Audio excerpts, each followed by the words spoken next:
Boa noite. Ele é um dos especialistas brasileiros em história do pensamento econômico. No centro do Roda Viva, o economista e cientista social Eduardo Jannetti. Ele tem 40 anos, é formado em Economia e Filosofia na Universidade de São Paulo e é PhD de Cambridge, na Inglaterra. Eduardo Jannetti é professor de Economia e pesquisador do Instituto de Pesquisas Econômicas da USP. Em vários ensaios e 6 livros já escritos, ele vem expondo suas ideias sobre os rumos econômicos, sobre o poder público, vícios e ética na economia e também sobre o comportamento da sociedade brasileira. No livro que acaba de lançar, com o título Auto-engano, Eduardo Jannetti faz um estudo sobre os enganos e as mentiras que existem na relação entre as pessoas. Enganos e auto-enganos que muitas vezes dão maior sabor à vida, mas que também podem produzir fracasso. Para entrevistar o professor Eduardo Jannetti, nós convidamos essa noite o Marco Antônio de Rezende, diretor de redação da revista VIP Exame. O José Neumann, que é editorialista do Jornal da Tarde. A economista Doroteia Werneck, presidente do Excel Banco de Investimento e ex-ministra do Trabalho, da Indústria, Comércio e Turismo. O economista Paul Singer, professor da Faculdade de Economia e Administração da USP e ex-secretário de Planejamento da Prefeitura de São Paulo. O ensaísta Antônio Medina Rodrigues, professor de Língua e Literatura Grega da Universidade de São Paulo. E o Fábio Paim, editorialista do jornal O Estado de São Paulo. O Roda Viva é transmitido em rede nacional para todos os estados brasileiros e também para Brasília. Nós lembramos que você pode participar fazendo perguntas pelo telefone 011-252-6525. 252-6525. O número do nosso fax é 011-3874-3454, 3874-3454. E na internet, o nosso endereço é rodaviva@tvcultura.com.br. rodaviva@tvcultura.com.br. Boa noite, professor Eduardo. Boa noite, Martins. Bom, vamos começar por uma pergunta que eu acho que é uma pergunta que está na cabeça de todo mundo. Por que um livro sobre o auto-engano? Uma motivação, antes de mais nada, muito pessoal. É um problema que me acompanha há muitos anos. Eu acho que todo ser humano, no fundo, deve se preocupar se ele está sendo franco, sincero e honesto consigo mesmo. Eu acho que a relação que define o ser humano, no fundo, antes de qualquer outra, é a relação que ele tem com ele mesmo. Mas é uma relação muito escorregadia, muito viscosa, se a gente parar para pensar. É muito difícil nós termos conhecimento seguro sobre o que acontece na nossa mente. Em muitas situações a gente acaba descobrindo que de alguma maneira embarcou numa ilusão, numa fantasia criada pela nossa própria mente. Como no caso do sonho, para dar um limite, um caso extremo. Então foi antes de mais nada uma preocupação pessoal. Foi a primeira vez na vida que eu investi o meu trabalho de pesquisa e de reflexão num tema puramente meu. Tá? Tentei pensar diretamente o problema, não fazer história das ideias, tentei trazer a minha experiência pessoal sobre essa questão. E foi realmente um privilégio para mim poder investir. Já que é uma experiência pessoal sua, me diga, o livro é dedicado à sua mãe. Será porque ela foi o primeiro ser humano que o senhor enganou? Não, mas o livro não é sobre engano interpessoal, é sobre o auto-engano, não. É dedicado à minha mãe, entre outras coisas, porque eu acho que a influência... A minha mãe é psicanalista e minha mãe é poeta. E eu acho que ela teve uma influência muito marcante em toda a reflexão que desembocou nesse livro. E posso fazer uma pergunta, porque, enfim, já que estamos nas coisas mais gerais, eu queria dizer que, em primeiro lugar, me encantou o seu livro, eu li com muita curiosidade e com muito proveito. É um livro de filosofia, afinal, não de economia, e não é meu campo de competência. Eu fiquei com uma dúvida que é possível ter por causa da honestidade com que você fez esse livro. Você mesmo diz, na página 118, que o auto-engano é logicamente impossível. Você diz isso nos seguintes termos: à primeira vista, a noção de auto-engano esbarra em grave contradição. Para que eu me engane com sucesso dentro do modelo proposto, é preciso que eu minta para mim mesmo. E ainda por cima acredite na mentira. Eu acho que isso me convenceu nesse momento, quando eu li isso, que o auto-engano é impossível. E eu confesso que eu terminei o livro continuando a achar que ele é impossível. Quer dizer, o seu livro é um esforço muito grande. Muito interessante, eu diria proveitoso até, de a gente procurar auto-entender-se um pouco, mas você acha que auto-engano logicamente é possível? Dentro da lógica padrão convencional. A lógica tem um princípio que é o princípio da não contradição. Você não pode aceitar A e não A ao mesmo tempo. No caso do auto-engano, isso de alguma maneira muito estranha, que nós ainda não compreendemos muito bem, isso acontece. Veja, aí é um ponto interessante, a diferença entre enganar o outro e enganar a si mesmo. Quando você engana o outro, você sabe alguma coisa que o outro desconhece. E você manipula a informação, existe uma simetria de informação que te permite fazer isso. Não há nenhum problema lógico, a lógica está perfeitamente satisfeita. A ética não gosta, mas a lógica aceita. Quando é o auto-engano, você além de ter um problema ético, na relação que você tem com você mesmo, você tem um problema lógico. Porque você não tem essa assimetria de informação. Como é que você pode, ao mesmo tempo, mentir para você e acreditar na mentira? E, no entanto, a gente faz. E, no entanto, é parte da experiência, eu diria, universal do ser humano. Eu colecionei muitos exemplos no livro. E você conversa com todo tipo de pessoa, desde a menos educada até a mais educada, e todos reconhecem em si essa experiência. Eu, durante muitos anos, conversei com pessoas a respeito desse assunto e cheguei à conclusão de que a experiência é universal. Ela está na literatura, ela está na história da ciência, tem alguns exemplos, ela está na minha experiência, na experiência de todos, eu imagino. Só para completar, um exemplo que eu acho que talvez seja o mais acabado de auto-engano e o mais fácil de ser identificado, o sonho. O que acontece no sonho, o sonho noturno? Enquanto o sonho está sendo sonhado, ele te dá a sensação exata de que é uma experiência genuína, de que é algo que está sendo vivido. Você tem a sensação, a experiência interna durante o sonho de que aquilo está acontecendo na realidade. Quando você desperta, você se dá conta de que aquilo não ocorreu, que era apenas um sonho. Agora, o sonho, ao ser sonhado, convenceu a sua experiência interna da sua realidade. Então, uma parte da sua mente conseguiu convencer as outras de que aquela ficção, aquela fabricação subterrânea do seu pensamento, que é o sonho, tinha uma realidade própria. E não era o caso. Então, o fato da experiência do sonho, eu acho que revela, entre tantas outras possibilidades, essa ocorrência do auto-engano. Evidente, existe o sonhar acordado, existe o devaneio, existe a fantasia, e uma série de outras coisas que eu tentei mapear e discutir no livro.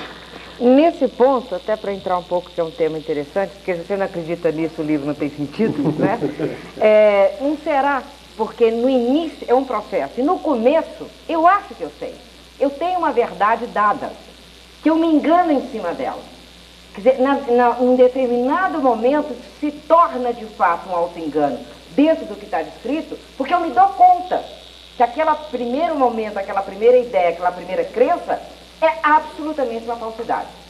E eu posso continuar nesse processo aí sim, no auto-engano por algum tempo, porque às vezes não dá para sair fora, porque às vezes é mais confortável, porque todas as outras razões, porque eu vou sofrer muito levando ao pé da letra aquela situação que não me agrada, tanto é que eu não acreditei nela no começo.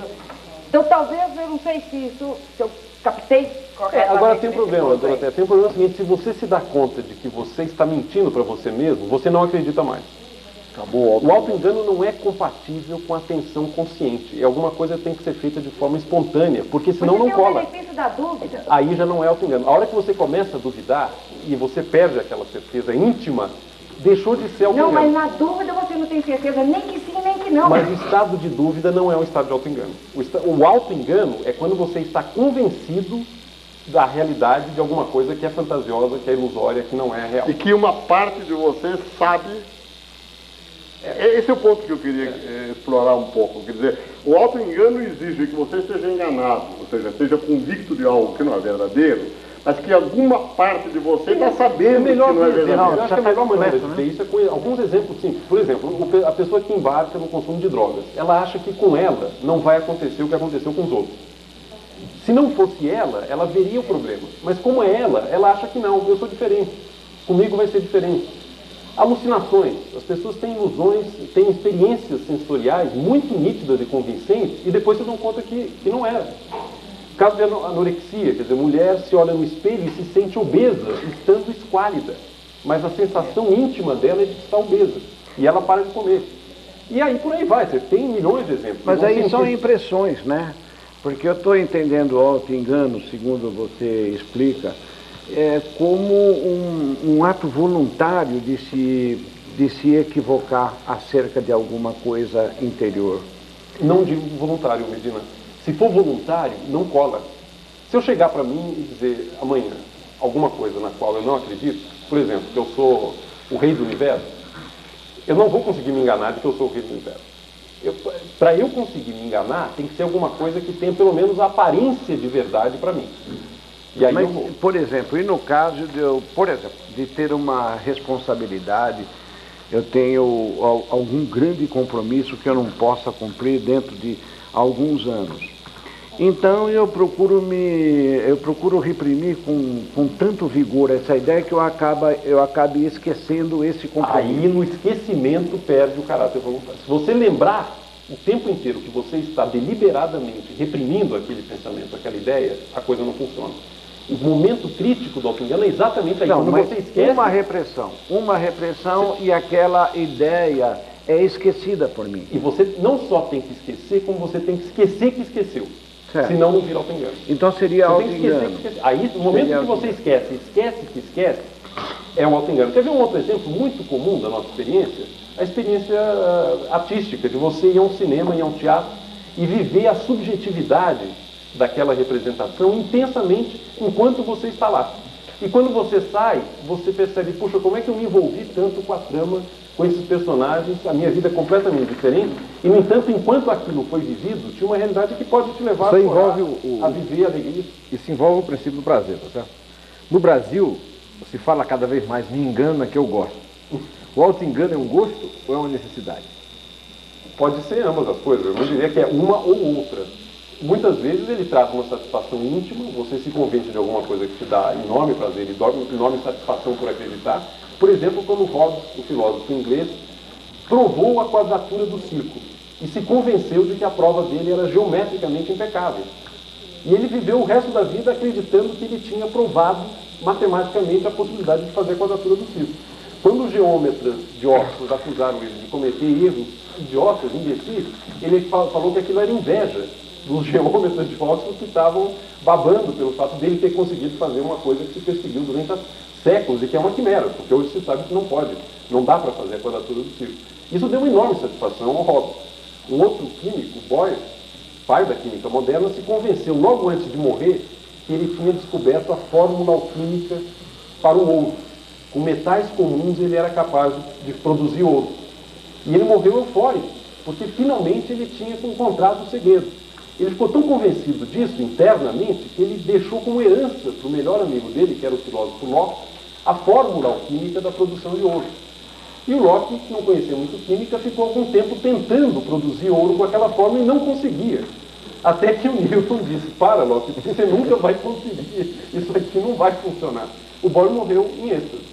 Ele encontrou a fórmula alquímica. Mas existe o exemplo oposto, ou seja, quando o auto-engano produz a infelicidade? Ou existe. Estados depressivos te levam a acreditar em coisas melancólicas a seu próprio respeito, você vira um pária na sarjeta da sua própria subjetividade. É aquela coisa de Fernando Pessoa, não há mendigo que eu não inveje só por não ser eu. Isso é um auto-engano. Agora, de alguém que está num estado depressivo, o auto-engano é uma tortura nesse caso. Você parece crer, embora eu não tenha visto nenhuma afirmação peremptória, que o auto-engano é um mal. Não. Pelo contrário, eu tentei muito no livro mostrar que o auto-engano, ao mesmo tempo que é semente de coisas ruins, ele pode ser também, em muitos casos se mostra assim, a semente de algo muito, muito positivo. Muito quando a pessoa percebe que estava enganada. Não. Quando o auto-engano, a mentira que você conta para você mesmo, te leva a embarcar, te faz embarcar em projetos que, se você fosse fria e racionalmente examinar, você não embarcaria. Por exemplo, Paul Gauguin, quando saiu para o Tahiti para se tornar um grande artista como ele se tornou. Uma pessoa de fora que examinasse fria e lógica e racionalmente o que ele estava fazendo, diria que esse cara é um louco. Ele vai largar tudo, ele tem um emprego confortável como corretor de ações, ele tem uma família, tem 2 filhos, ele nunca se destacou como pintor, de repente jogou tudo para cima e foi para o Tahiti embarcar num projeto de pintor. Qualquer observador externo examinando uma situação desse tipo falaria, esse sujeito está praticamente insano, é uma loucura. Sobretudo se fosse economista. Os economistas, concordo. Você está falando de examinador racional. Exato. Lembra muito um operador econômico, que estaria julgando com probabilidade. Quer dizer, qual é a probabilidade de um corretor de ações de 40 anos nas condições virar um gênio de pintura? É praticamente zero. E, no entanto, aconteceu. Será que, pegando o caso do Gauguin, não há outras variáveis aí? que escaparia o olho do economista, mas talvez não, de um outro pintor. Para a humanidade foi melhor que esse homem tenha cometido o ato de aparente loucura que ele cometeu, porque a humanidade hoje agradece a existência do Paul Gauguin. É um pintor imortal. Agora, à luz da racionalidade estritamente econômica, jamais se justificaria uma aposta no imponderável desse tipo. Um grande economista, nós até conversamos sobre isso, Keynes, falava dos animal spirits, né, dos espíritos animais que movem o genuíno empreendedor. Ele age movido por forças que ele não domina totalmente, que ele não conhece, e faz investimentos em capacidade produtiva que a lógica estritamente econômica muitas vezes não justifica, não corrobora. Mas isso é auto-engano ou é intuição? Rompe com o princípio da racionalidade e da ação calculada com base em consequências previsíveis. Tá? É uma ficção, é alguma força, o Keynes usava essa expressão, espíritos animais, alguma força que está dentro da psicologia, da motivação desse indivíduo e que ele não conhece devidamente, ele não sabe muito bem que está fazendo isso, é quase um chamado, ele se sente chamado a fazer alguma coisa que ele não sabe muito bem o que é. O senhor classificaria, por exemplo, o suicídio coletivo do pessoal que seguiu Jim Jones de uma grande tragédia do auto-engano? Eu acho que poderia ser. Seria um anti-Gauguin? Seria. Aí é um caso, me parece que é cabível. Canudo, o episódio do massacre de Pedra Bonita, São sonho. situações de auto-engano coletivo, de quase... Professor Janete, por favor. Eu acho um tema do livro fascinante e me interessa mais o aspecto coletivo do auto-engano do que o pessoal. O pessoal, eu sou vítima dele frequentemente, então... Mas, a propósito do auto-engano coletivo, não lhe parece espantoso, no caso do auto-engano, digamos, ideológico, que muita gente boa, competente, conhecida, tenha ficado fascinada, por exemplo, pelo modelo soviético, mesmo depois da queda do Muro de Berlim, ou até depois do golpe contra o Gorbachev, ainda havia gente acreditando que houvesse alguma coisa de bom naquele sistema, que estava claramente falido, era repressor, enfim, não tinha nada de positivo. E ainda hoje pode-se encontrar no Brasil gente que faz uma análise, tem uma visão muito positiva da ditadura cubana, por exemplo. Acham que Cuba tem muita coisa a nos ensinar. Digamos que até tenha em coisas básicas, como educação, saúde, aquelas coisas de sempre. Mas é uma ditadura, sem sentido, onde o irmão do ditador já está nomeado sucessor dele. Por que esse tipo de auto-engano, de ilusão, pode durar tanto tempo? Ou seja, no caso da União Soviética, por exemplo, nos anos 30, o Boris Suvarin já tinha denunciado o regime, o caráter repressivo e idiota do regime. Depois o André Gide, depois nos anos 50, Yves Montand. Muita gente foi denunciando, para não falar do Khrushchev, que denunciou os crimes do Estado. E, no entanto, essa ilusão perdurou tanto tempo. Como é possível ocorrer esse fenômeno de massa duradouro assim? Eu não sei se tem uma resposta geral para isso, mas um caso eu posso configurar razoavelmente. Você fez uma aposta tão alta, investiu uma esperança tão grande em alguma coisa, que você não pode admitir para o resto da sua vida que aquilo fracassou, porque aquilo destrói a sua identidade, a sua vida e a maneira como você se relaciona com o mundo.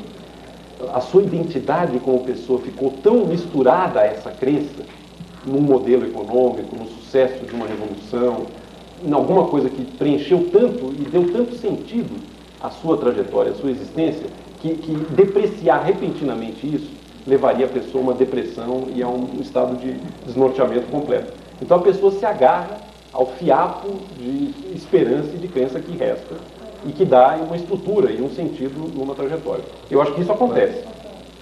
Um pouco na linha do que o Marco Antônio estava dizendo, o Marcos César de Freitas, ele diz o seguinte: na sua opinião, o marxismo foi ou é um grande formulador de padrões de auto-engano?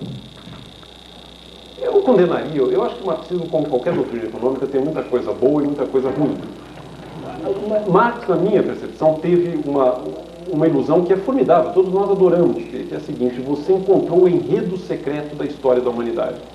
O Marx acreditou nisso, para ele mesmo, e vendeu para muita gente a ideia de que o enredo da evolução e da história humana podia ser desvendado e uma lei simples explicaria a sucessão dos modos de produção desde o início da humanidade até o futuro, na superação do capitalismo, etc. Qual era o enredo secreto do Marx? existe uma contradição entre o impulso da humanidade de dominar a natureza, de um lado, que é muito poderoso e que acaba se afirmando, uma contradição entre isso e a maneira como está organizado o sistema econômico, as chamadas relações de produção. Toda vez que o crescimento das forças produtivas entra em choque com as relações de produção, a sociedade entra em crise, entra em convulsão e aparece um outro modo de produção superior àquele que vai liberar novamente as energias criativas do homem. E Marx acreditou que podia contar toda a história da evolução econômica do homem com base nesse enredo, que é simples e que nos dá uma sensação íntima de poder. De repente, a história do homem cabe na palma da sua mão. Quando a gente discute isso com os alunos de graduação, eles ficam encantados. Puxa, finalmente eu tenho milênios de evolução da história humana resumidos numa fórmula fantástica, simples, e que me permite ver a autoestrada dos modos de produção. Dá aquela sensação de poder intelectual inebriante, é uma coisa muito forte. Hoje nós vemos que não é tão simples. Essa sucessão de modos de produção, eu já tenho dúvida, para ser muito franco, se o capitalismo existiu. O capitalismo é parte da criação desse mobiliário conceitual de Marx e que facilita muito as coisas para nós. A gente imagina que existe um grande sistemão que, desde a primeira Revolução Industrial até hoje, está aí dominando tudo e nós podemos criticá-lo e achar que em um momento ele vai ser superado, talvez abruptamente, por um outro modo de produção, e nos acostumamos a pensar assim. Eu não vejo mais as coisas como tão simples. Eu não sei se existe essa sucessão de modos de produção, se o que acontece na evolução humana tem esse sentido de um impulso de dominar a natureza versus relações de produção e de propriedade que eventualmente entram em conflito e assim por diante. O que eu diria, para resumir então, finalizar a resposta, é o seguinte: tomar cuidado com essa sensação de que você descobriu o segredo da trajetória da humanidade e tem uma filosofia da história que desvenda todos os segredos do que aconteceu e do que acontecerá. Ninguém descobriu isso ainda, nós não sabemos o que é que leva e não sabemos sequer se essa evolução tem um sentido e leva a alguma coisa. Nós estamos muito mais perdidos do que Marx imaginava. Senado, a Jurema Nascimento de Sorocaba, também ainda no plano das relações do auto-engano com uma realidade externa, o senhor não acredita que o sistema econômico em que estamos inseridos e que nos torna seres individualistas favorece o auto-engano? É muito fácil para todos nós acusar o sistema e atribuir a ele a culpa e a responsabilidade pelos nossos problemas. Isso torna a vida muito mais confortável. Você imaginar que o problema, na verdade, está todo aí fora num sistema e não está dentro de cada um de nós. Não dá para falar com essa tranquilidade que o homem é bom e a sociedade o corrompe, para lembrar a formulação russoniana. Eu não tenho tanta certeza. O próprio Rousseau, já que entrei nesse caminho, deixou 5 filhos sem indicação de paternidade na porta do orfanato. Será que foi o sistema corrupto que levou o Rousseau a cometer essa enormidade de abandonar 5 crianças recém-nascidas? É muito confortável para ele acusar o sistema. Se não fosse o sistema, eu não cometeria essa enormidade. Eu já não sei. Eduardo, a forma como você tem tratado o seu tema me faz perguntar se o economista está ficando para trás e se o filósofo está imperando no seu trabalho. Foi isso que eu senti ao longo da leitura, que aliás foi uma leitura rápida, eu quero ler mais vezes, porque ele sugere inúmeros temas, inúmeras reflexões, principalmente o autoconhecimento, mas me ficou a indagação, o economista ou o filósofo, quem vai predominar? Olha, existem 2 tradições na história do pensamento econômico. Existe uma tradição de economia que é mais de matemática e de engenharia econômica, e que é da modelagem, da econometria, dos métodos quantitativos. Essa é uma tradição. Existe uma outra tradição, que é uma tradição na qual a economia é economia política, está muito ligada a problemas e questões filosóficas, ética, psicologia. E essa tradição, ela é muito rica. Eu considero o meu trabalho como pertencendo a esta segunda linhagem da filosofia econômica. Quem são os autores, quem são os grandes pensadores dentro desse campo da filosofia econômica? Primeiro de todos, sem dúvida alguma, Adam Smith, que além de autor da Riqueza das Nações, é autor da Teoria dos Sentimentos Morais, um livro, aliás, que foi muito importante para mim ao pensar o tema do auto-engano. John Stuart Mill é um autor que era filósofo, se tornou um grande economista político, pertence claramente a essa mesma linhagem. Karl Marx. Marx, sem a menor dúvida. Todo o projeto de Marx, numa outra tradição, é juntar a crítica da economia clássica inglesa com a filosofia pós-kantiana alemã, hegeliana, na qual Marx se formou. doutorado de Marx foi em filosofia antiga, inclusive. E ele fez o projeto de articulação de uma crítica à economia clássica inglesa à luz de uma tradição filosófica na qual ele se formou. Aliás, antes dessa moda de economista, que a gente vive hoje, se falava realmente em economia política, né? Ou em política econômica. Não, o nome da disciplina foi economia política até o final do século XIX. No final do século XIX surgiu a pretensão da economia de se tornar uma ciência com o mesmo estatuto das ciências naturais, uma ciência exata, uma ciência rigorosa, uma ciência com o mesmo prestígio das ciências naturais. Então eles abandonaram o termo política em economia política e a economia virou economics, porque eles achavam que uma ciência jamais poderia ter um nome política no seu rótulo, na sua denominação. Posso, já aproveitando a deixa, voltar ao Marx um minutinho? Eu acho que você, ao expor antes uma dos pensamentos de Marx, talvez o que mais tem nos influenciado, que é a relação entre o desenvolvimento das forças produtivas e as relações de produção, eu não sei se dá para dizer se isso foi um engano ou não, eu vejo isso como uma hipótese. E uma hipótese, eu diria, colocada em termos humilíssimos. Ele aparece num prefácio que ele escreveu a um dos livros dele, dizendo, eu quero deixar claro ao leitor, com uma espécie de desnudamento, qual é a minha... Posso fazer só um parênteses? Eu acho que o engano está na crença ilusória de que isso resolve todos os problemas. Mas ele nunca... Não, aí eu já não estou falando de Marx, eu estou falando do que da aconteceu. leitura. Era isso que eu queria, digamos, dizer a quem está assistindo o programa. Essa interpretação, que essa página e meia do prefácio para a economia política é a chave de todo o desenvolvimento histórico, não é de Marx. Ele não Mas tinha você essa concorda que se tornou quase um dogma e se investiu uma enorme quantidade de crença na tradição marxista, nessa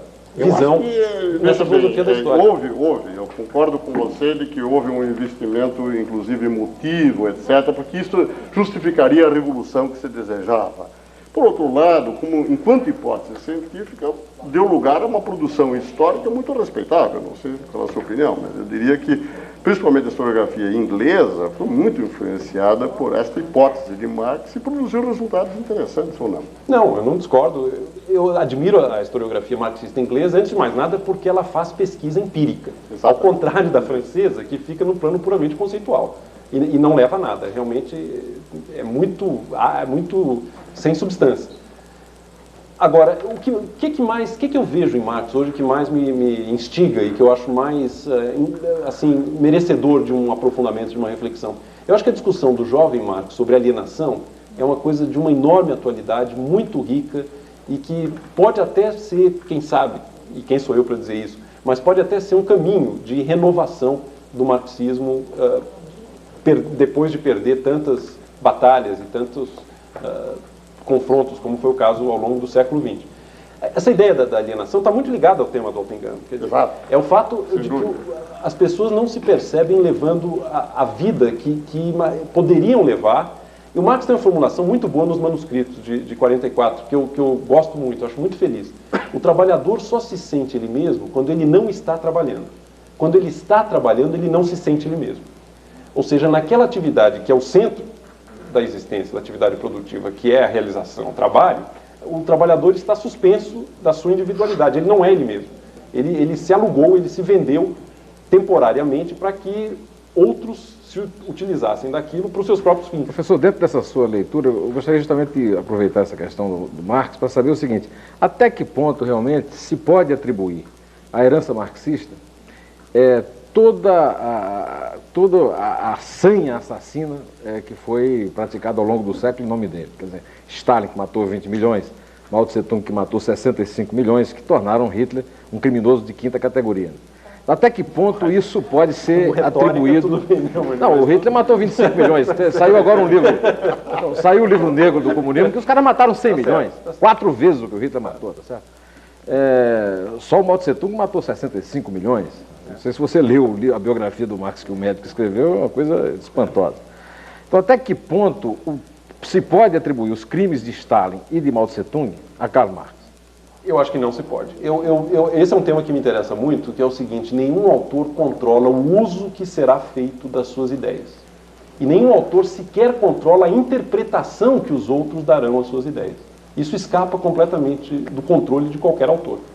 Marx jamais poderia imaginar que um dia os bolcheviques se apropriariam do seu pensamento, o reinterpretariam, fazendo mudanças muito profundas, e justificariam enormidades, crimes contra a humanidade em nome da sua própria doutrina.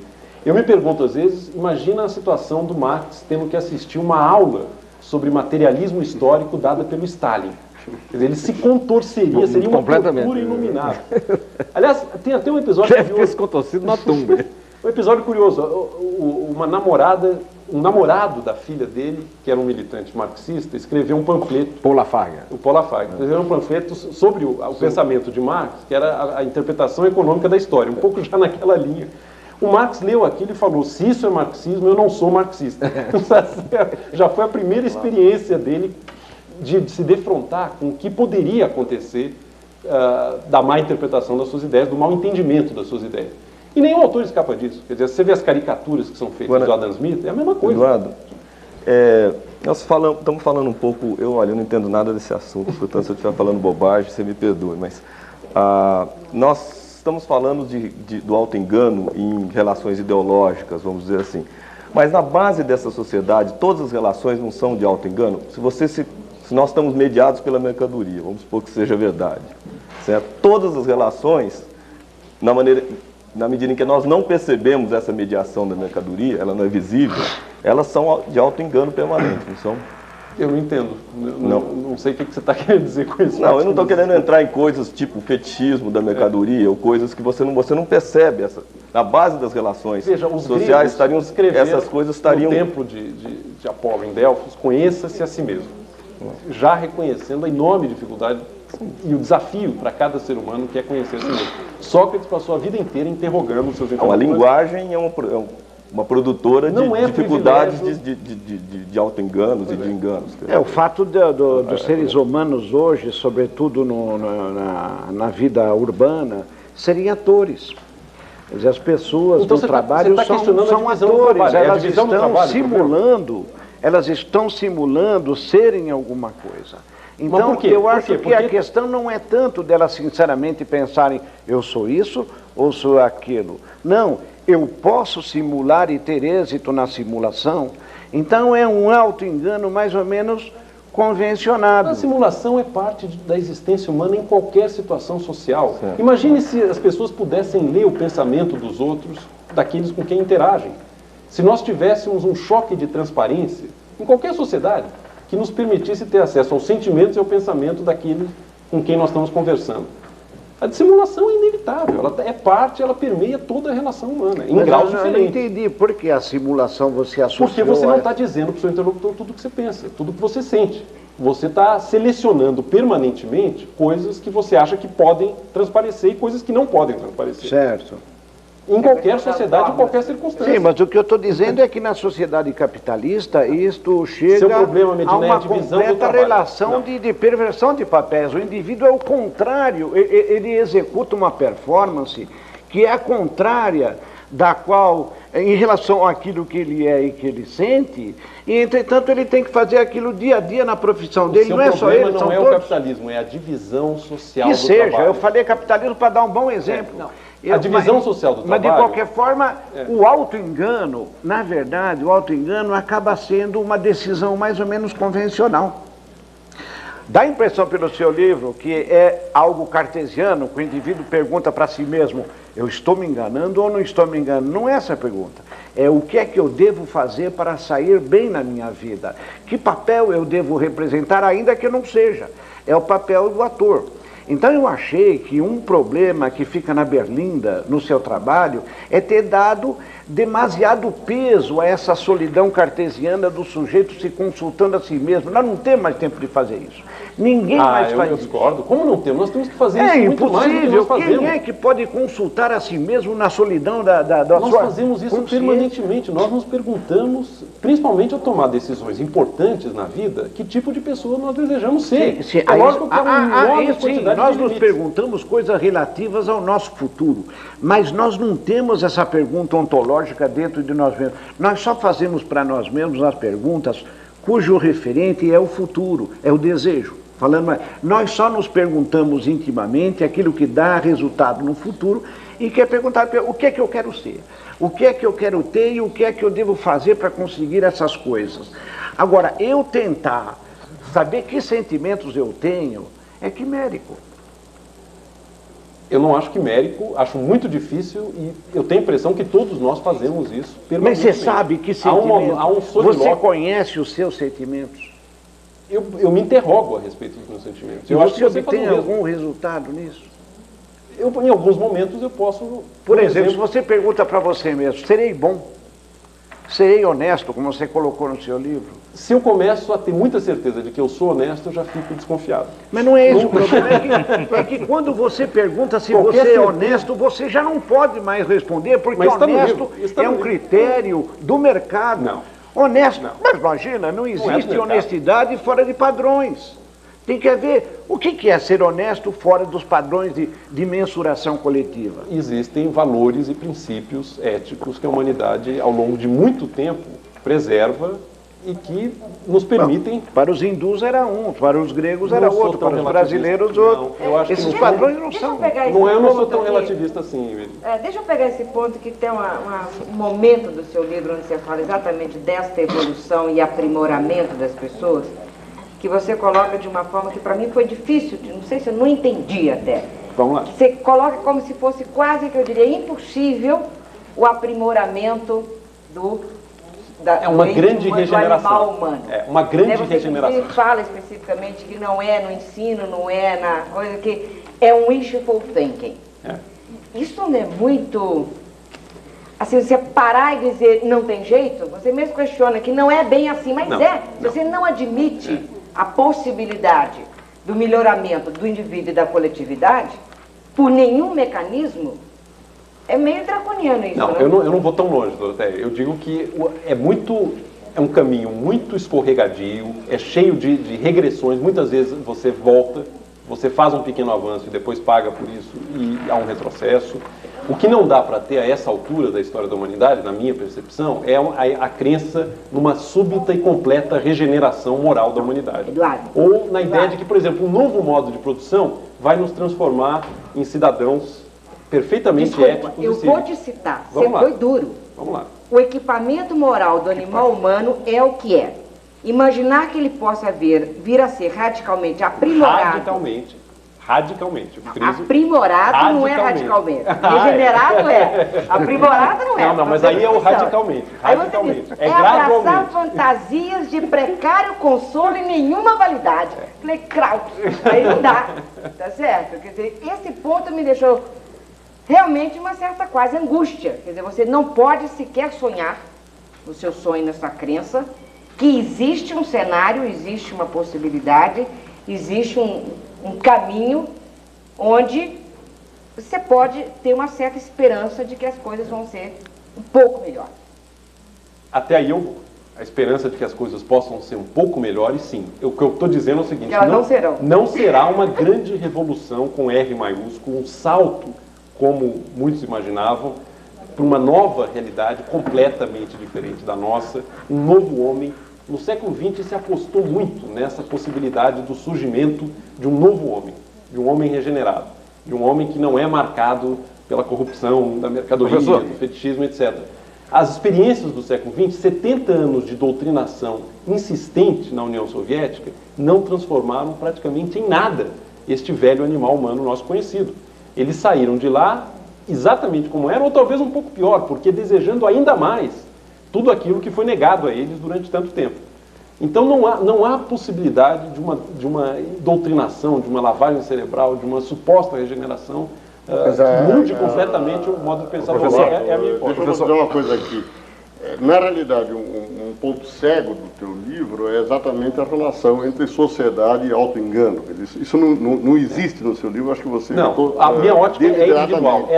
Exatamente. Agora, aí que está, quer dizer, você mesmo chega na página 110, eu vou tentar ler essa frase porque ela é extremamente enigmática, ela diz o seguinte: o auto-engano coletivo em grande escala é a resultante trágica e grotesca de uma multidão de auto-enganos sincronizados entre si no plano individual. Eu acho que essa é uma das teses mais interessantes, eu não estou convicto dela, quer dizer, veja bem, Como é que se dá essa sincronia dos auto-enganos individuais a ponto de criar uma sinergia grotesca e trágica? Posso dar um exemplo que talvez ajude a pegar? Quer dizer, o que é um auto-engano coletivo? Eu tenho um exemplo aí que é um episódio recorrente na Lisboa da Inquisição, na época da Inquisição. Sim. Os tribunais dos autos da fé tinham uma cláusula que se o herege fizesse uma confissão pública muito convincente, se fizesse uma conversão muito convincente, ele teria o privilégio de, antes de ser queimado, ser enforcado, para não ter que padecer das dores de ser queimado em carne viva. E isso era um privilégio que era concedido a alguns poucos hereges que tinham uma conversão, algum tipo de arrependimento muito convincente. O que os fiéis faziam com frequência? Eles atropelavam a decisão do tribunal, invadiam as prisões da Inquisição, sequestravam o herege para queimá-lo em carne viva, porque não aceitavam aquela indulgência, aquela leniência do tribunal. E tudo isso feito em nome da fé cristã fervorosa. Na verdade, está na cara, é um prazer sórdido e cruel com o sofrimento alheio que está se passando na subjetividade do crente pela mais santa e pura fé. Então, os fiéis sequer admitiam que o sujeito fosse enforcado antes de ser queimado. Faziam questão de oferecer ao público aquele espetáculo que é romano, no fundo, aquela coisa da arena, de jogar o homem à crueldade completa. Isso é um auto-engano coletivo, quer dizer, você tem uma coletividade. Mas o auto-engano aí, você acha que estaria por acaso no ato desses fiéis acreditarem que fazendo essa barbárie, eles estariam sendo mais coerentes com a sua doutrina religiosa? Defendendo a fé. Eu acho impossível imaginar que alguém que não esteja auto-enganado... O caso clássico do Bukhari, por exemplo. O caso clássico do Bukhari, que é contado pelo Custer em Zero e Infinito, quer dizer, ele se convencer de que ele, mesmo sendo fiel ao marxismo, objetivamente, por Stalin o considerar um traidor, ele seria um traidor e aceita a morte. Quer dizer, esse é o caso clássico de um auto-engano. Agora, professor Eduardo, quando haveria um não engano? A dúvida. A dúvida... Se você passa a se interrogar e a questionar e a pensar, você não pode estar incorrendo em auto-engano. Quando você abre a porta, a janela da dúvida, já é uma outra situação. Sim, mas você não pode ficar duvidando permanentemente. Não pode.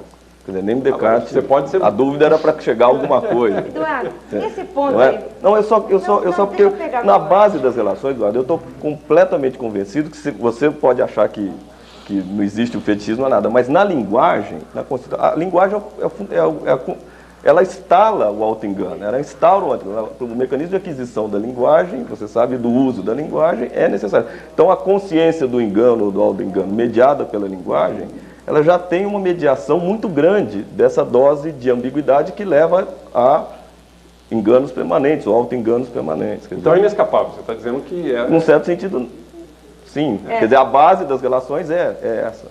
Mas eu gosto de pensar essas coisas mais com exemplos do que ficar nesse plano totalmente conceitual e com termos que às vezes podem significar coisas diferentes para pessoas diferentes. Tá? Você pega, historicamente, situações em que a própria pessoa reconhece que se enganou durante algum tempo e volta atrás. E pode estar se enganando outra vez. Pode. Quer ver um caso? O caso do Darwin, o biólogo Darwin. O biólogo Darwin tem um caso fantástico. É o seguinte, ele durante toda a juventude, acreditava que questões de prioridade científica para ele não tinham importância. Que ele era altruísta, que ele era generoso, buscava desinteressadamente conhecimento, não tinha a menor importância se ele fosse o primeiro a descobrir ou não alguma coisa. E estava trabalhando na sua teoria da evolução. De repente apareceu um jovem biólogo chamado Wallace, com uma teoria muito parecida com a dele e que ia ser apresentada antes do que a dele numa reunião científica. O Darwin perdeu completamente a compostura. Fez todo o esforço com seus colegas cientistas para impedir que o Wallace apresentasse a sua teoria antes da dele, do Darwin. Aí ele escreve uma carta e diz: como eu fui tolo de imaginar que eu não me deixava levar por questões de vaidade e de prioridade. A hora que apareceu esse rival, eu mudei completamente de posição e agora ele reconheceu que era o primeiro, queria ser o primeiro. E foi o primeiro porque ele já estava trabalhando nisso há muito mais tempo. O trabalho dele já estava muito mais amadurecido. Aí voltou. No final da vida, o Darwin escreveu uma autobiografia em que ele volta sinceramente a afirmar: nunca me deixei preocupar, isso já velhinho, com questões de vaidade, de prioridade científica. voltou à situação que ele imaginava da juventude, porque ele já estava de novo coroado, com todo o êxito, com todo o triunfo, ele já podia de novo recair no auto-engano de achar que ele era diferente dos outros cientistas e não tinha preocupação com prioridade. Então você tem na trajetória do Darwin esses três momentos aí: auto-engano, reconhecimento pelo próprio sujeito e depois de novo o status quo do auto-engano tomando conta. Agora, é importante que há um reconhecimento. Então dá para sair. Quer dizer, em algumas situações críticas, se a pessoa tiver um pouco de honestidade, um pouco de humildade, reconhece, olha, de fato eu me imaginava uma pessoa que eu não era. Eu sou vaidoso, eu tenho uma enorme preocupação com a prioridade da minha descoberta. E se alguém passar na minha frente no trabalho da minha vida, eu não vou ficar nada satisfeito. Agora depois voltou. Bom, eu vou pedir um minutinho e nós vamos fazer um rápido intervalo e voltamos daqui a pouco com a segunda parte da entrevista com o professor Eduardo Jannetti. Até já.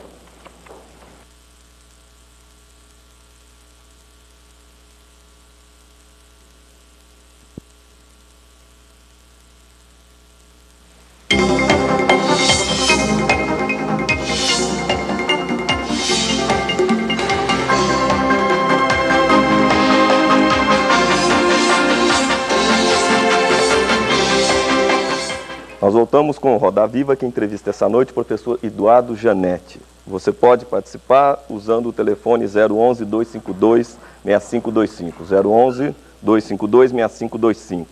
O nosso fax é 011-3874-3454, 3874-3454, e o nosso endereço na internet rodaviva@tvcultura.com.br, rodaviva@tvcultura.com.br. Por falar em e-mail, o Fábio Franzini, de Santa Gertrudes, aqui no interior do estado de São Paulo, pergunta o seguinte: gostaria de perguntar ao professor Eduardo Jannetti o seguinte: a julgar pelo quadro político atual, uma possível reeleição de Fernando Henrique Cardoso não seria um belo exemplo de auto-engano, tanto coletivo quanto individual, já que os reeleitores e o presidente continuarão a crer piamente que este é um ótimo governo?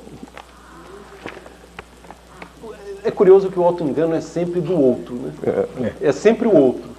Eu tento no livro provocar para que cada um pense em si próprio e buscar também dentro de si os auto-enganos que fazem parte da nossa situação. Eu não faria uma acusação jamais genérica assim, de um auto-engano coletivo, nacional, em relação a nada. Não seria um auto-engano dele, por exemplo, achar que o Plano Real não fez uma revolução social? A questão é essa. Mas eu lhe pergunto o seguinte: não será um auto-engano do presidente Fernando Henrique Cardoso quando ele convoca os seus ministros e dizem que neste ano eleitoral o governo vai ser austero, não vai gastar nada? É possível no ano eleitoral não haver uma economia artificial? A política é um prato cheio para a questão do auto-engano. Por quê? Porque o político, antes de mais nada, ele tem que acreditar nele mesmo. É incompatível com a aspiração de poder político uma pessoa que descrê de si própria e que duvida permanentemente de si. Então aí já tem um problema, porque uma postura científica diante das coisas te leva a estar permanentemente interrogando e duvidando e questionando o que te leva a acreditar em algo. Tá? Você jamais pode transformar uma paixão em argumento ou critério de verdade. No campo da política é exatamente o contrário. Sem uma grande paixão e sem uma convicção muito poderosa, você não sai do lugar. Você não acredita em você e os seus seguidores muito menos.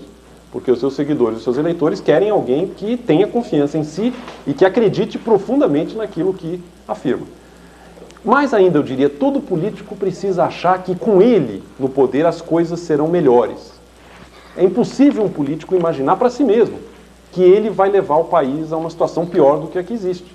É parte da aspiração do político, ele precisa se convencer disso de alguma maneira, acreditar que ele estando lá, tudo vai melhorar.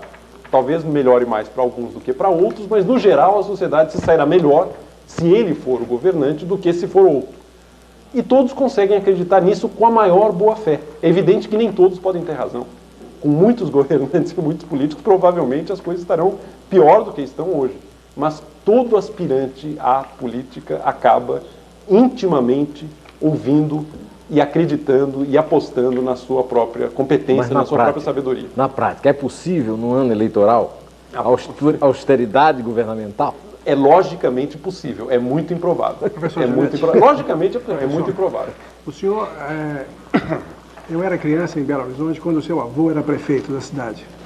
E era uma época em que havia ainda homens como ele na política, na administração pública. pessoas honradas, cultas, né? Os belo-horizontinos têm saudade dele. A propósito do auto-engano na política, na sua opinião, o que faz uma cidade como São Paulo, que produz boa parte da renda nacional, onde há boas universidades, onde concentra uma parte consistente da produção intelectual do país, o que faz o eleitorado de São Paulo escolher entre vários candidatos, por exemplo, o Pita como prefeito, com tudo o que ele significa, com todas as ligações óbvias que ele tem com a figura polêmica, para dizer o mínimo, como o Paulo Maluf? Por que os paulistanos acharam que Pita ia ser um bom prefeito para uma cidade como São Paulo? Eu, infelizmente, não tenho a resposta e eu não quero entrar em discussões partidárias. Eu como pesquisador e como cientista, eu procuro manter um certo distanciamento e posso apenas observar a realidade. Eu não vou me pronunciar aqui a favor de A ou contra A ou B. O que me preocupa hoje no Brasil, aí acho que você tem um ponto, é um padrão que não é só em São Paulo, parece que em outros lugares ocorre algo parecido. Você tem um grande realizador de obras que mostra muito serviço, até fisicamente para a população. Ele é sucedido por um saneador das finanças públicas, porque o realizador de obras se endividou, arrombou as finanças para fazer tudo o que ele fez. Ele acabou esticando, além do limite, o orçamento. Aí vem o saneador das finanças públicas, faz o seu trabalho, não apresenta serviço para a população e vem uma nova eleição. Aí aquele primeiro realizador aparece em público e diz o seguinte: olha, no meu tempo fazia. Está vendo esse aqui? Ele não fez nada, porque o trabalho dele não aparece. E aí o eleitorado, bom, na época dele fazia, agora não fez. O eleitorado vai e dá um novo mandato àquele e você vai reproduzindo um ciclo, tá? Em que a população, se a democracia funciona, em algum momento a população percebe que alguém pode ter realizado muita coisa, mas às custas de um comprometimento muito sério das finanças públicas e, portanto, da não realização de outras coisas durante muito tempo. Então, se a democracia funciona, há um aprendizado e o eleitorado vai gradualmente se dando conta de que não pode deixar se iludir dessa maneira. Para pegar um exemplo, Juscelino Kubitschek. O Juscelino fez uma aventura inominável de finanças públicas. Foi um presidente que quadruplicou a base monetária do Brasil em 5 anos de mandato. É uma loucura, ele construiu Brasília imprimindo dinheiro, deixou um quadro de inflação crônica, arrombou a Previdência no Brasil, foi o primeiro estrago sério na Previdência brasileira, e saiu endeusado como o maior estadista do país no pós-guerra. Mas aí tem o resultado, né? Quer dizer, a percepção da população é o que chega até ela. Você fazer formar as contas, não chega. Pois é, mas tem que haver um aprendizado, até porque para a coletividade é muito mal viver essa ciclotimia. Acabou dando a crise do eu acho que o problema não é mudar a coletividade, é mudar quem está sentado na cadeira. Não, quem escolhe é a população. O equilíbrio é que está no meio na solução desse problema de quem está tomando a decisão política. Que não é nem só olhar para as contas e botar a casa em ordem, como não é só... Aliás, eu devia ter falado ao contrário, não é só fazer obra, como também não deve ser só tomar conta em casa. E eu acho que isso tem muito mais a ver com essa percepção de quem exerce funções públicas. Mas quem elege os governantes na democracia é a população, são os cidadãos. Eles é que vão encontrando gradualmente esse equilíbrio com o qual eu concordo perfeitamente. Não é nem tudo de realização e nem tudo de ortodoxia fiscal. Tem que encontrar um meio termo. Agora, o desenvolvimento do Brasil foi muito prejudicado até aqui por causa dessa ciclotimia. Se você olhar a experiência brasileira de desenvolvimento, qual é o signo principal? É a descontinuidade. O país tem surtos alucinantes de crescimento e depois fica anos prostrado tentando se recuperar dos desequilíbrios provocados por aquele crescimento. Nós temos que sair disso. Nós temos que ter um crescimento mais equilibrado, que não vai ser um surto milagroso, mas também não vai nos levar à prostração. Você acha que é isso que tem prejudicado o país, principalmente? Esse é um ponto muito sério na nossa experiência. Se a gente tivesse crescido menos, mas mais consistentemente, estaríamos muito na frente. Mas nós somos o país do mundo que mais cresceu no século XX. Não, mas é porque partimos do nada. Partimos do nada, Doroteia. Não, por décadas. Quer dizer, eu acho esse um argumento um pouco delicado. Você pega a Segunda Guerra até 82, com certeza nós crescemos mais, inclusive, que o Japão. Não, mas Doroteia, pega da Segunda Guerra para cá. O Japão, a Alemanha. Era um monte de cinzas completamente destruído. Então, hoje são países com uma renda per capita 4, 5 vezes maior que a nossa. Pior que nós, e, no entanto, pós-guerra. Não, pois é. E, no entanto, hoje são o que são. Claro, então... essa coisa da... bedelho nisso? Não é verdade, hein? O Japão e a Alemanha tinham sido potências industriais, a sua população... O capital humano.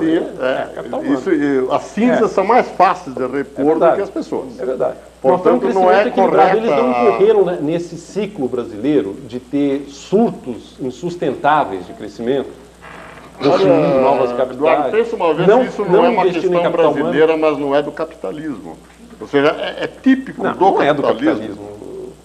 Os ciclos cumulativos não é uma mas, coisa muito peculiar. Todos os países capitalistas têm booms, crises e depressões. Passaram o século XIX inteirinho nessa forma. 50 anos em 5, depois 10 anos de total prostração e de recomposição, e depois décadas perdidas, depois um milagre econômico, depois uma década perdida. O Brasil vive essa ciclotimia de euforia e depressão de maneira muito mais aguda do que os demais países que se desenvolveram ao longo do século XIX. Você pega o desenvolvimento americano no século XIX, século XX, tem, evidente, momentos de mais crescimento, momentos de menos crescimento, mas há uma consistência. Não levou a crises hiperinflacionárias, não levou. Mas levou uma depressão dos 30. Não, levou a depressão nos anos 80 e 90 do século passado. Não perderam a condição de país desenvolvido, é outra trajetória. Eu acho que é uma trajetória bem diferente. Eu não faria essa acusação ao capitalismo por esse tipo de problema. Mas essa é uma das questões mais interessantes. Maduramente capitalistas, o Canadá... Eu não faço questão nenhuma de acusar o capitalismo. Eu diria, qualquer economia de mercado que não tenha um grau de coordenação, que até hoje dificilmente se atingiu, está sujeito a países como a Austrália, como o Canadá, como Noruega... Se você olhar de perto, todos eles tiveram grandes oscilações. Não, mas não com a virulência das nossas. Uma década perdida na circunstância que nós passamos. A década perdida que você está falando foi de toda a América Latina. Não foi do Brasil. Foi do Chile, foi do México, do Chile mesmo. Foi da Argentina. O Chile não, o Chile está crescendo, já estava crescendo na época da década perdida. Sim, o Chile é um país que está bem organizado. Uma década perdida, principalmente depois do golpe do Pinochet, até começar a crescer consistentemente, e foi exatamente parecido com a nossa, que um outro momento. Eu acho que, de qualquer maneira, nós deveríamos pelo menos concordar no seguinte: seria melhor para o Brasil ter um crescimento menos descontínuo e mais sustentável. Se nós embarcarmos em crescimentos irresponsáveis, nós vamos pagar muito caro por isso mais uma vez. É melhor ter um crescimento um pouco mais moderado, mas de forma contínua e sustentado ao longo do tempo, do que viver de novo uma euforia artificial de achar que o país agora decolou, vai crescer 10%, 12% ao ano, mas daqui a 3 anos nós estamos numa crise ou de inflação ou de balanço de pagamentos que vai nos custar anos para ser resolvido. Concordo, mas o sonho do inconsciente coletivo brasileiro hoje ainda é Juscelino Kubitschek.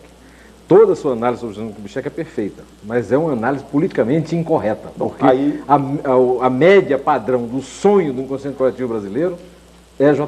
É uma ainda JK hoje. oferecendo. Tanto que o presidente Fernando Henrique Cardoso sonha ser JK. Ele olha no espelho e pensa que é JK. O JK ofereceu para o país um sonho impossível, de crescimento sem dor, sem poupança interna, e na base de inflação e de uso de recursos que não existem. Isso não leva a coisa boa, termina mal. Concordo, mas a verdade é essa. Eu entendo, inclusive, a sua profunda convicção, que está referido no livro. Quer dizer, você tende a reagir muito criticamente em relação a tudo que é paixão, tudo que é crença muito forte, nem todas, etc. Né? Eu queria te fazer uma pergunta, porque você que está sendo entrevistado, não nós. O que você me diria dos animal spirits no plano do político e do governante? Tem o seu lugar, tem o seu papel. Agora, a sociedade precisa saber se proteger de animal spirits que podem ser muito nocivos para a coletividade. Uma população mais amadurecida e mais capaz de se organizar não vai dar carta branca para um governante arrombar e fazer o que quiser. Agora, você tem toda a razão. Eu acho que sem os animal spirits e sem algumas paixões, nada de grandioso, nada de inovador ocorreria. É o caso que eu cito... Está na sua página 153. O Davi contra Golias. Quer dizer, de repente aparece um menino armado de um bodoque que ousa enfrentar o gigante do exército inimigo que nenhum soldado israelense tinha coragem de enfrentar. O que um economista racional diria? Essa criança... Perdeu. É ridículo, é grotesco. Nem deve deixar isso acontecer, porque vai ser um massacre. E todos zombaram do Davi. E o Davi foi lá, munido daquela crença de que Deus estava ao seu lado, acertou a primeira pedrinha, derrubou Golias, as tropas se reergueram, o exército foi em frente. Falar em Deus, tenho várias perguntas aqui sobre religião que acabaram não sendo faladas antes. O José João Júnior de Sorocaba pergunta: o criador da filosofia cristã, enquanto filósofo, cometeu auto-engano? A Ini Braga de Cerqueira Césio, bairro aqui de São Paulo: a fé religiosa é considerada um auto-engano? A Tereza Vargas de Porto Alegre: as religiões podem ser consideradas auto-engano? João Gustavo de São Gonçalo, Rio de Janeiro: uma vez que existem várias religiões em que em vários pontos elas se contrapõem, a religião em si não seria uma situação de auto-engano? O Alexandre Moreira de São Paulo: colocar a vida de uma coletividade baseada na existência de um Deus e que esse Deus enviou um Salvador para orientar a nossa vida pode ser considerado um auto-engano coletivo crônico? E a Regina Tonelli de São Paulo pergunta se o senhor diria então que a fé em Deus é um auto-engano. É uma bateria de perguntas que eu não tenho a menor possibilidade de ter a pretensão de oferecer uma resposta. A minha posição em relação à religião, eu respeito a busca de sentido.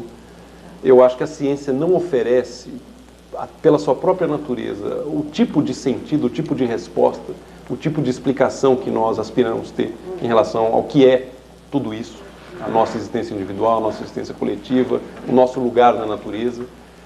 Toda crítica científica da religião é precária porque ela não oferece nada como alternativa, não tem nada para pôr no lugar. Agora, me incomoda quando a pessoa é tomada de fanatismo. Aí eu acho que provavelmente tem algum tipo de auto-engano. A pessoa está tendo certezas íntimas que, se ela pudesse se olhar um pouco mais de fora, de uma perspectiva externa, ela não embarcaria. Então, eu sou muito crítico de fé ardorosa, fervorosa e que leva a fanatismo, por exemplo, aquele comportamento da Inquisição. Perseguição, eu acho absolutamente inaceitável a perseguição em nome de fé religiosa, acho que isso é uma coisa barbárie, primitiva, e tenho um enorme respeito, por outro lado, por essa busca de alguma coisa que faça sentido na escala humana, porque a ciência não vai dar, por mais que ela avance, uma resposta que sacie essa vontade que nós temos de saber, afinal de contas, o que é que nos aconteceu, por que nós estamos aqui. Se é que tem resposta, isso tudo, mas alguma coisa muito estranha deve ter acontecido. E a gente imagina que pode ter uma resposta que faça sentido humano para ela. E aí surge a religião. Então vem um Deus personificado, uma historinha, uma narrativa, etc. Sacia muita gente, não deve ser investida de crença demais, aí eu acho que começa a escapar realmente do que seria razoável em termos de religião. Basicamente é isso, Matias. Olha, e agora sobre psicanálise. A Ana Amélia Pereira, de Santa Maria, de Minas Gerais, pergunta se você teve a possibilidade de ler Freud, suas análises sobre o subconsciente.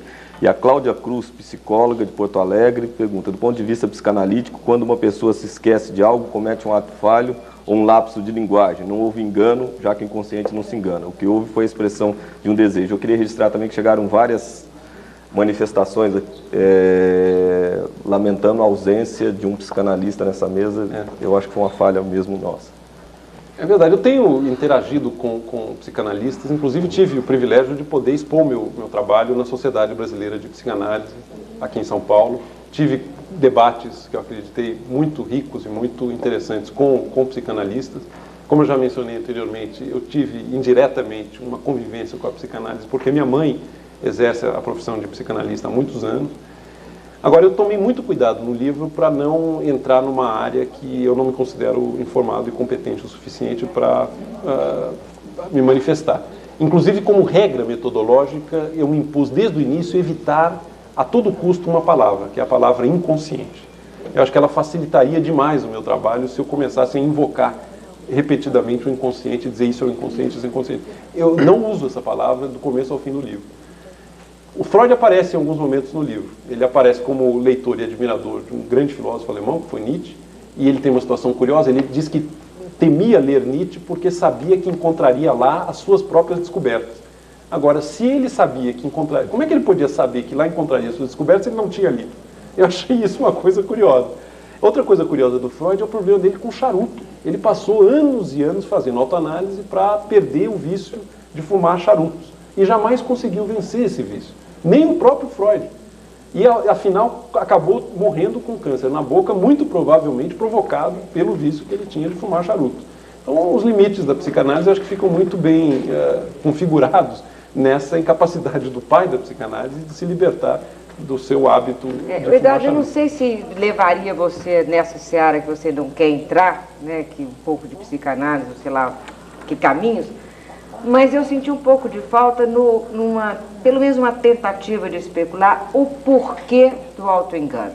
Ou, mais do que isso, porque o autoengano coletivo aconteceu em uma determinada, ou acontece, ou tem chance de acontecer mais numa determinada situação que não outra, e da mesma forma o autoengano é individual, porque tem pessoas mais propensas a se autoenganarem do que outras. Eu não sei se você chegou a levantar, me passa pela cabeça que um pouco o autoengano é uma tábua de salvação para o não saber, que é muito difícil você assumir que você não sabe. Então você cria uma verdade e se autoengana. Perfeito, eu Ou concordo. então um medo que você tem de descobrir certas coisas, então você não Verdades se que questiona. doem muito. Né? Então eu não sei se Eu um pouco trato por disso, aí. o capítulo 2, na verdade, é uma tentativa de aprofundar a dificuldade do autoconhecimento. Por que é tão difícil para cada indivíduo conhecer os conteúdos da sua própria mente e ter um pouco mais de firmeza em relação a quem é, quando volta-se para si mesmo. E a partir dessa discussão sobre a dificuldade e o caráter muito escorregadio de todo o projeto de autoconhecimento, eu tento mostrar como é que aparece a possibilidade do autoengano. Tá? Então, a minha abordagem na questão do porquê é pela via da epistemologia do autoconhecimento. O que é que torna esse projeto do autoconhecimento alguma coisa que desafia os homens a ponto dos gregos terem colocado em Delfos a máxima conheça-se a si mesmo como um desafio de eterna atualidade. Esse desafio pode ser recolocado em qualquer momento, em qualquer época, e a humanidade sempre vai se deparar com a enorme dificuldade de avançar nesse caminho. Mas isso é um caso particular, a religiosidade grega de uma época e a filosofia do Sócrates. Que você explica lá, deu um desenvolvimento. Os gregos não se preocupavam muito com o eu. Eles nunca tiveram essa preocupação. O Sócrates introduziu uma coisa diferente na Grécia, e o dionisismo também, por outro lado, trouxe alguma coisa diferente. Mas os gregos nunca perguntaram para si mesmos quem sou eu, ou o meu mundo interior não tinha sentido. Eu até cito passagens aí de diálogos, Fedro, por exemplo, em que o Sócrates Sim, mas eu estou falando, o Sócrates... Eu não sei quem sou, eu posso ser mas um o monstro Sócrates primitivão. representa uma revolução filosófica. Eu estou falando dessa revolução já tardia. Não, o que eu estou dizendo... Eu não estou falando do grego arcaico, eu estou falando do Sócrates. Mas mesmo Sócrates, viu? Mesmo Sócrates, esse eu socrático não é esse mundinho pelo qual nós interrogamos, não é. O eu é uma forma de gradativa iluminação para se chegar ao logos, para se chegar à verdade que é hiper, super pessoal. Não tem nada de pessoal. Se a gente vai achar qualquer coisa no próprio Sócrates, pessoal, é decepcionante. Não, os diálogos socráticos são interlocuções, Medina, Sócrates pega um interlocutor e mostra basicamente duas coisas. Você imagina que sabe o que você não sabe. Certo. Tá? E por outro lado... Isso não tem nada a ver com eu. Não. E por outro lado, você sabe mais do que você imagina que sabe. É maêutica. Certo. Ele é o parteiro Não do tem nada a conhecimento. ver com eu. Não tem nada a ver com eu, mas ele mostra o desconhecimento. Primeiro, o desconhecimento ao quadrado de alguém que imagina que sabe o que desconhece. E depois o desconhecimento de alguém que sabe o que não sabe que sabe. Por cima da cabeça das pessoas, acreditava o Sócrates, havia um universo da verdade ao qual o indivíduo deveria ascender. Não tenho essa impressão. Que eu não me... Mas aonde quer levar? O Sócrates quer levar as pessoas aonde? Algum tipo de verdade que elas vão... Ele é o parteiro de um saber que está no indivíduo com quem ele interage. Mas está nesse indivíduo por quê? Porque esse indivíduo, desde outras vidas, já conhecia isso. É um saber objetivo, um saber cosmológico. Não é nada romântico. A sua inspiração é romântica, de certa forma. É o eu romântico que você... Um pouco, talvez, o eu da filosofia moderna que nasce... Mas os gregos não queriam saber de eu. A não ser que você perguntasse para o grego, onde você mora? Ele fala, bom, eu moro em tal lugar. Mas um grego começar a falar dos seus botões, como esse narcisismo que ficou inflacionado a partir do século XVIII, do romantismo para cá, isso os gregos não conheceram. Para eles o grande barato do mundo era conhecer o mundo mesmo, não era conhecer o eu. Por isso que eles foram grandes e cultivaram os deuses, cultivaram uma polis, eles inventaram a filosofia, trabalharam a matemática, inventaram a democracia, porque eles jamais pensaram nesse eu. Você está dizendo que o indivíduo não existe no mundo grego, é isso? O indivíduo existe, o individualismo existe, mas não o indivíduo. Você tem que ser o melhor. Você tem que ser o melhor nas Olimpíadas, mas não para você julgado curtir. pelo tribunal ateniense como um indivíduo transgressor da ética cívica. Sócrates foi julgado como indivíduo pelo tribunal ateniense como um transgressor da ética cívica e da religião grega. Certo, ele foi julgado como indivíduo. Ele fez uma opção individual.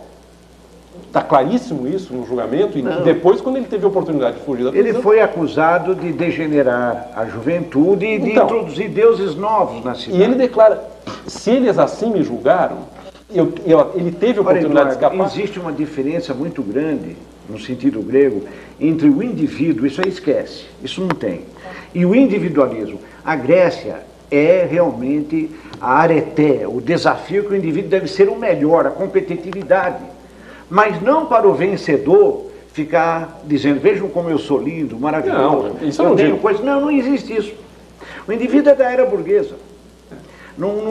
Aí um conflito, Medina, entre a história da filosofia e a filosofia analítica trabalha com a seguinte abordagem: um problema, e vamos refletir sobre esse problema, pensando inclusive como é que a tradição filosófica refletiu sobre esse problema. Há um pouco de anacronismo. Você está me acusando de anacronismo. Eu estou projetando para o passado remoto, no caso grego, socrático, um problema que não era pertinente àquela época e àquele contexto. Os filósofos analíticos são recorrentemente acusados desse tipo de anacronismo. O historiador de filosofia, que é o que você está colocando, ele tenta olhar para a época nos seus próprios termos e à luz das suas próprias preocupações. É um outro tipo de exercício de história da filosofia, em que não se incorre no anacronismo, mas se incorre em outra coisa. Eu só quero universal e eterno. Não, eu só quero completar. Você não incorre no anacronismo aí, mas você pode incorrer no antiquarianismo, de ficar buscando o passado pelo passado. São dois problemas. O passado aqui é evocado. Essa discussão não tem fim. Eu sei que o Eduardo tem evitado os temas, mas, Eduardo, você poderia fazer... Guinada radical. Uma guinada radical no nosso reta final do programa, e aproveitar aqui também que já temos muitas pessoas ligadas à economia, e você podia fazer aí um balanço de como é que você está vendo a crise asiática, o Brasil diante disso, essas coisas todas que estão faladas por aí. Nós vamos ter um ano muito delicado, não há a menor dúvida, muito provavelmente um ano de baixo crescimento, econômico, num quadro eleitoral, o que complica, vai ser uma experiência inédita, quer dizer, você viver uma situação desse tipo num ano eleitoral.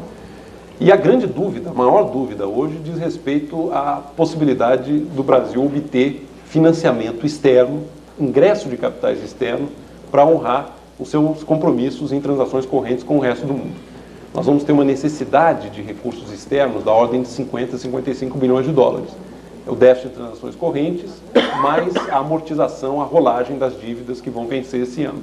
É um volume considerável de recursos, 55 bilhões de dólares.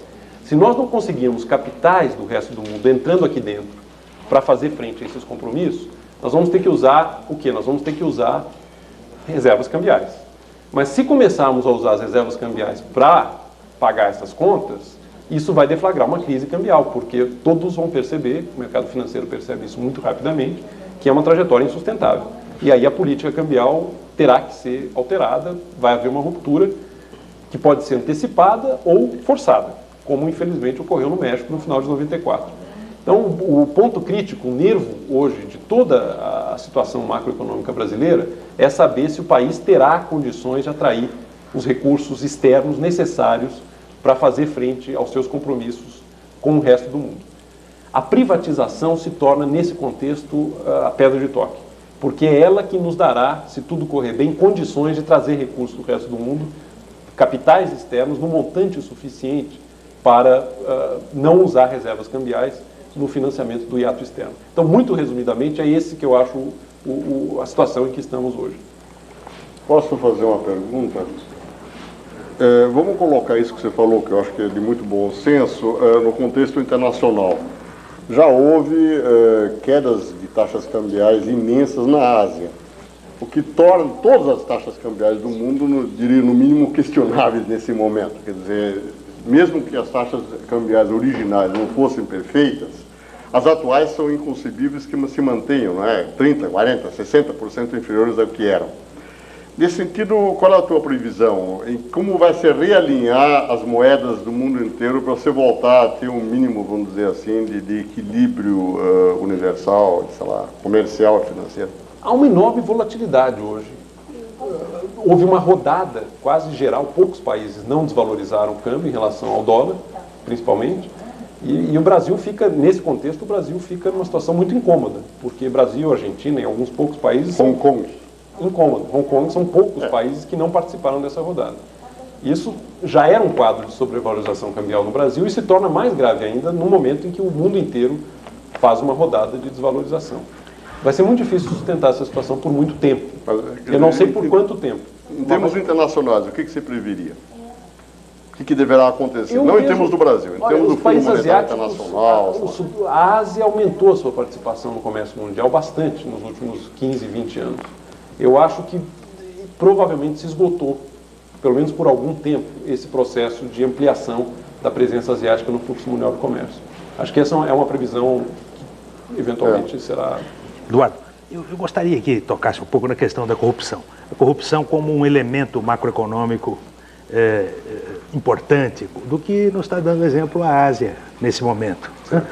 E como é que você vê o afloramento da corrupção e dessas práticas não vão contribuir com a sua discussão para uma evolução de todos os sistemas, inclusive aqueles sistemas mais fechados, mais escondidos? Ficou muito claro agora na Ásia o incesto entre política e economia e a maneira como decisões que deveriam ser tomadas com um critério econômico no sistema financeiro, concessão de crédito, foram tomadas no contexto asiático com base em pressão política, em corrupção, em arranjos que não passariam no teste de uma análise fria de mercado. Tá? Isso levou a uma situação de dívidas irrecuperáveis monstruosas. A magnitude do crédito podre na Ásia é o que mais assusta. E aí está provavelmente o nó de toda a crise muito séria pela qual a Ásia está passando. Onde é que estavam os economistas do mundo que não perceberam, por exemplo, que a família Suharto tem 40% do PIB do país dele? Quer dizer, como é que se de repente acontece uma crise para a gente descobrir que a verdadeira América Latina eu acho que é o seguinte, não era tão bom antes e não é tão ruim agora. A gente tem que dar um desconto dos dois lados. A Ásia não era aquele milagre intocável, modelo para todo mundo antes, mas também não é essa tragédia, essa ruína, esse fim de festa completo que está se pintando agora. Tá? Não era nem uma coisa nem a outra. Eles fizeram conquistas importantíssimas e que não vão se perder, por pior que seja a crise financeira. A Ásia hoje tem capital humano, esses países têm educação, escolarização, indicadores sociais brilhantes. A Coreia do Sul recentemente venceu fazem-se periodicamente testes e exames de competência em matemática e ciências no mundo. Os alunos sul-coreanos de 13 anos tiraram o primeiro lugar, em comparação com os Estados Unidos, com a Áustria, com a Alemanha. Isso dá ao país uma base de competência de capital humano que vai continuar existindo e que vai voltar a levar esse país para um caminho de prosperidade. Isso não vai desaparecer. Então, eu acho que é um exagero agora também pintar essa crise asiática como sendo a derrocada completa e absoluta de todo um modelo econômico, de toda uma lógica. Não é tão ruim assim, como não era tão bom antes também, até porque a relação entre o político e o econômico lá estava muito mal resolvida, principalmente no caso do crédito do sistema bancário. O sistema bancário não pode funcionar com base em critérios extraeconômicos, políticos, de preferência, até familiar, que acabam levando... Era um caso de auto-engano altamente remunerado. Não, o elemento de auto-engano lá é o seguinte, eles não queriam se dar conta do tamanho desse problema. Eles relutaram muito tempo e até hoje está se apurando coisas em relação Mas eu falo dos altíssimos executivos que ganham salários absurdos nas empresas, nos grandes bancos americanos, nesses grandes FMI, Banco Mundial, que não veem isso, não sabem disso. Não avisam isso aos seus patrões? Isso é que é auto-engano. É muito fácil fazer o post-mortem. Depois que morreu, é facílimo. Aí você faz autópsia. Eu quero ver quem faz o diagnóstico enquanto é tempo. Exatamente. Eduardo, evidentemente uma crise daquelas proporções vai ser ruim para todo mundo. Entretanto, o Brasil fica numa situação um pouco menos ruim, na medida em que as suas vulnerabilidades são um pouco menores, principalmente na área do sistema bancário. Em que medida nós poderíamos nos beneficiar dessa percepção melhor do mundo sobre a gente? Se houver uma percepção dos investidores externos de que a nossa situação não é tão vulnerável e é muito diferente da situação de outros mercados emergentes, como esse da Ásia, isso pode eventualmente nos beneficiar.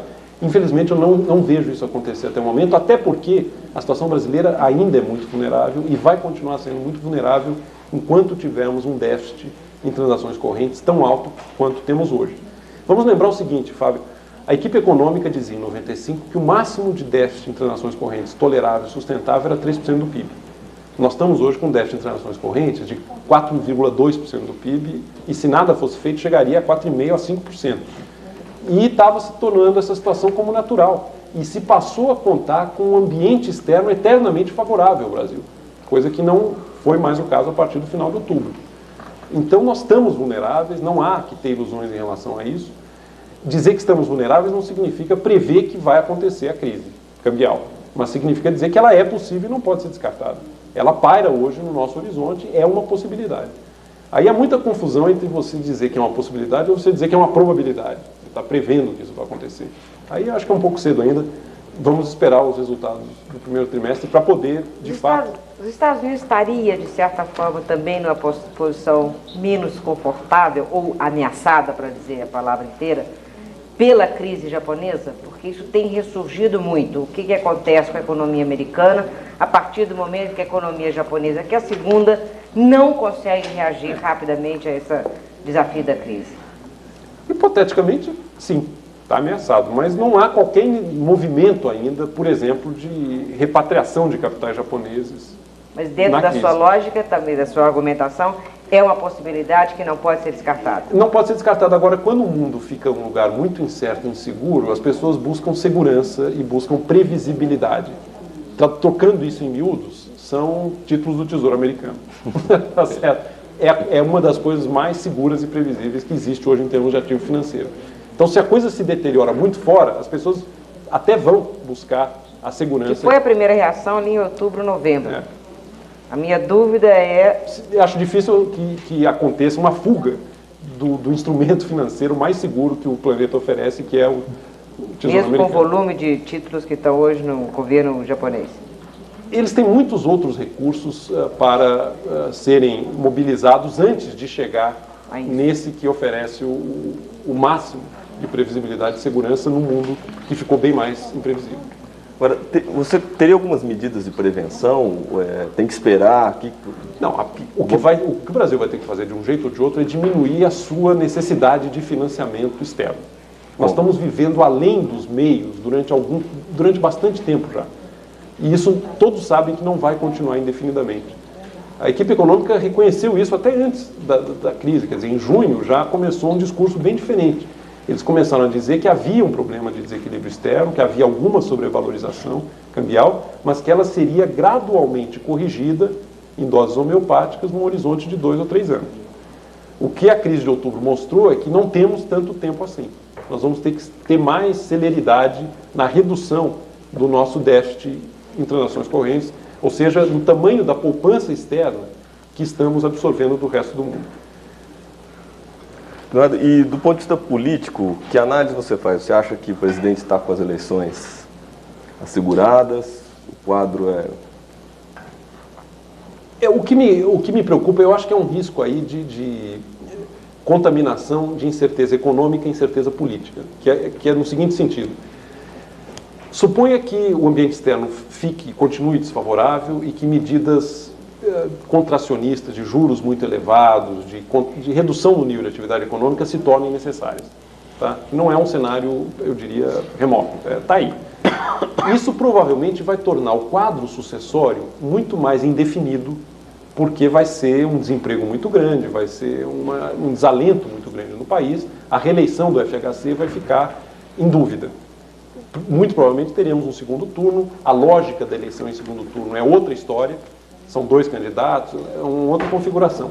A incerteza política em relação ao quadro sucessório, por sua vez, se reflete no mercado financeiro, porque vai começar a haver dúvidas sobre a continuidade das políticas em curso, principalmente a cambial. Se você tivesse essa retroalimentação entre incerteza política e incerteza econômica, a coisa vai ficar muito complicada no segundo semestre do ano. Porque à medida que o quadro sucessório fica mais indefinido, aumenta também a incerteza dos gestores de capital e de recursos em relação ao que virá depois. E eles vão tomar medidas defensivas para evitar que mudanças os peguem desprevenidos, por exemplo, numa eventual desvalorização cambial logo depois da eleição. Então, aí a coisa, se isso acontecer, a coisa vai ficar bastante conturbada. E se o Brasil é o que ganhar, mais me preocupa. E se o Brasil ganhar a Copa? Bom, será uma alegria para todos nós, mas eu acho que é efêmera. Os agentes econômicos não vão mudar de comportamento por conta dessa euforia que uma vitória na Copa traz. Eduardo, mas isso toca na questão da sorte. E eu vi que você é um pouco cético com a questão da sorte. Numa entrevista para o Neumann, você citou até o Dorival Caymmi, pobre de quem acredita na sorte e no dinheiro para ser feliz. No dinheiro, não. Pobre de quem acredita na glória e no dinheiro. Se saiu sorte, foi Saiu sorte. Não. E porque a sorte, afinal, é essencial, né? Não podemos contar com ela, Fábio. Eu acho que é ótima a sorte, vamos torcer. Eu sou um torcedor, todos nós torcemos, esperamos o melhor. Agora, ao momento que você passa a contar com a sorte, é quando a sorte vai embora. Um auto-engano? Quando você passa a contar com a sorte, é porque o quadro aí tá. É melhor não contar com isso. Queria fazer uma última pergunta, não sei se temos tempo. Você fala no livro, acho que rapidamente, sobre o auto-engano no amor, na paixão amorosa. Eu acho esse um tema fascinante, deixando de lado um pouco os macrosistemas econômicos e filosóficos e a Grécia. Eu acho importantíssimo, acho mais interessante discutir essa questão entre as pessoas, na relação interpessoal, sobretudo na relação de amor. Existe um estudo, acho que um sociólogo italiano, Alberoni, escreveu um livro chamado Enamoramento e Amor. E ele analisa um fenômeno que acontece quando um caso degringola. Tem uma paixão, um dos dois resolve saltar fora, acaba o amor. E o outro insiste. E aí faz juras de amor, manda presentes, telefona, se desespera, ameaça se matar, faz tudo. Mas ele faz isso sabendo que a insistência só contribui para afastar o outro. Por que acontece esse fenômeno a esse nível de decisão pessoal? Paixões muito poderosas, particularmente as paixões amorosas, transfiguram completamente a nossa percepção, o nosso juízo, a nossa capacidade de encarar as coisas com o mínimo de objetividade. Então, eu acho que assim como a política, na vida pública, na vida coletiva, o amor-paixão no plano das relações pessoais, individuais, é o equivalente. É onde essas paixões muito poderosas, que são fantásticas no que elas têm de generosas e de gloriosas até, no sentido de realização, mas elas levam a situações de auto-engano. Quer dizer, as juras apaixonadas, o prometer do amor eterno, tudo isso é um prato riquíssimo para uma análise de auto-engano. E a literatura está repleta disso. Quer dizer, você observa como, recorrentemente na poesia, no romance, o talento mostra exatamente como é que se dá essa transfiguração e como ela é totalmente verdadeira enquanto ela está sendo vivida. É um pouco como um sonho. Não é que a pessoa está com má fé ou está insincera ao dizer o que diz. Ela está absolutamente tomada por aquilo. Só que aquilo não dura para sempre. É o êxtase, né? A palavra grega êxtase, estar fora de si. A pessoa fica fora de si. O grego êxtase diz exatamente isso. A pessoa perdeu o pé de si mesma. Está totalmente tomada por um estado que lhe parece eterno, mas que nós, observando de fora, sabemos que é temporário. O Vinícius de Moraes, a paixão seja eterna enquanto dure, etc., já está embutida até esse conflito. Né? Basicamente isso. Eu tentei configurar como um exemplo muito rico e muito interessante de auto-engano, um prometer auto-enganado da paixão. As promessas que o apaixonado faz, a percepção que o apaixonado tem do outro, fica seriamente comprometido pela virulência do que ele está vivendo internamente. Professor Eduardo, nós estamos chegando ao final. Eu peço desculpa, perdi uma pergunta que era a seguinte, peço desculpa ao telespectador. O Brasil é um auto-engano? Não, de jeito nenhum.